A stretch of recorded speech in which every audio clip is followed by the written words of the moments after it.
Ce qui fit notre sort à 80 ans du régime colonialiste. Nos blessures sont trop fraîches et trop douloureuses encore pour que nous puissions les chasser de notre mémoire. Car nous avons connu le travail harassant, exigé en échange des salaires qui ne nous permettaient ni de manger à notre faim, ni de nous vêtir ou nous loger décemment, ni d'élever nos enfants comme des êtres chers. Hommage aux combattants de la liberté nationale. Vive l'indépendance et l'unité africaine.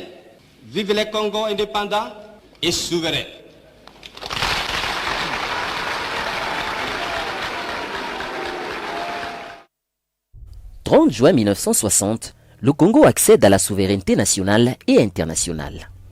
À travers cette vidéo, nous vous replongeons dans le passé en vous proposant ce condensé des événements qui se sont succédés entre le 28 juin et le 1er juillet 1960 dans le cadre des festivités.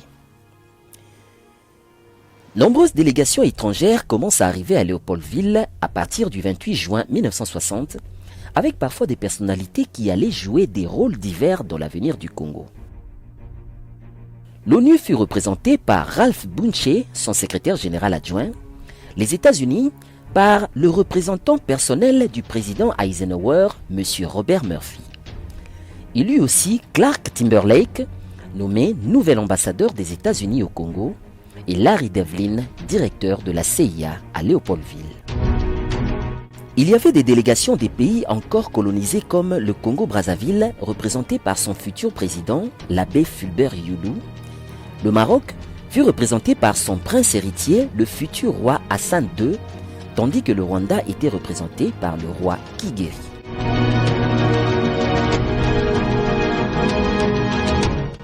Le point culminant de ces invités d'honneur fut l'arrivée à Léopoldville le 29 juin 1960 du roi Baudouin, précédé par une forte délégation belge. Le roi Baudouin atterrit à l'aéroport de Njili à 16h, tout de blanc vêtu. Il fut accueilli par le chef de l'État Joseph Kasavubu et le Premier ministre Patrice Emery Lumumba, les bureaux des deux chambres et tous les membres du nouveau gouvernement au grand complet.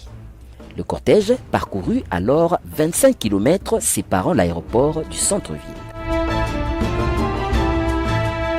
Il empruntant le boulevard Léopold II, boulevard Lumumba aujourd'hui, au milieu d'une foule en liesse. Puis, il s'ébranla vers le boulevard Albert Ier, l'actuel boulevard du 30 juin, où le roi devrait déposer une gerbe de fleurs devant le monument de son grand-père, le roi Albert Ier. Alors que la population se préparait fiévreusement à cet événement sans précédent, des tensions étaient déjà palpables entre la Belgique et le nouveau gouvernement de Lumumba, et surtout entre ce dernier et Joseph Kasavubu. D'abord, Lumumba avait une conception légaliste de ses fonctions, notamment de par la loi fondamentale, la constitution léguée par les Belges qui stipulait que le chef de l'État régnait, mais l'effectivité de la gestion du pays était entre les mains du Premier ministre qui devait en rendre compte au Parlement, d'où il recevait son impérium. De l'autre côté, Kasavubu semblait se comporter comme un vrai petit roi du Congo, ignorant sa place constitutionnelle de second plan. Alors que Lumumba avait souhaité que le gouvernement puisse inviter plutôt le frère du roi, c'est-à-dire le prince Albert, pour octroyer l'indépendance au Congo, ainsi, le roi en personne aurait eu l'honneur d'être le premier chef d'État étranger à visiter le Congo indépendant. Il fut surpris d'apprendre qu'une invitation avait déjà été adressée au roi Baudouin en personne par Joseph Kasavubu, sans informer et prendre l'avis du gouvernement, ni de Lumumba lui-même. Un autre point de discorde fut observé lors du dîner du 29 juin, offert le soir de l'arrivée du roi Baudouin. Le roi Baudouin n'accéda pas à la demande de Lumumba de signer un armistice général à l'occasion de l'accession du pays à l'indépendance. Mais la vraie goutte d'eau qui déborda le vase fut la copie du discours de Kasavubu que Lumumba reçut par ses propres sources, alors que conformément à la loi fondamentale, ce discours devrait normalement être avalisé par le gouvernement ou lu par ce dernier. Puis, le discours de Kasavubu était jugé trop flatteur, ne mentionnant pas la lutte des Congolais et ne rappelant surtout pas les méfaits de la colonisation. Sur avis de ses conseillers, surtout de son ami belge Van Lierden, Lumumba décida de prononcer aussi un discours. C'était un certain jeudi. La cérémonie débuta à 11h. Elle fut précédée par le Te-Deum à la cathédrale Notre-Dame du Congo. L'office religieux fut présidé par Monseigneur Pietro Sigismondi, délégué du pape Jean XXIII.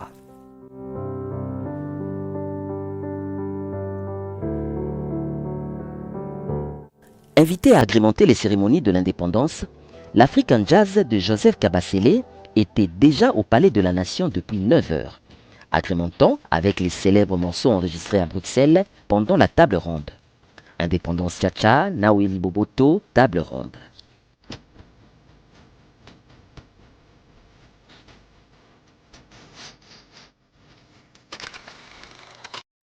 Par ordre protocolaire, les chambres, les invités puis le Premier ministre, le chef de l'État et le roi firent leur entrée au Palais de la Nation.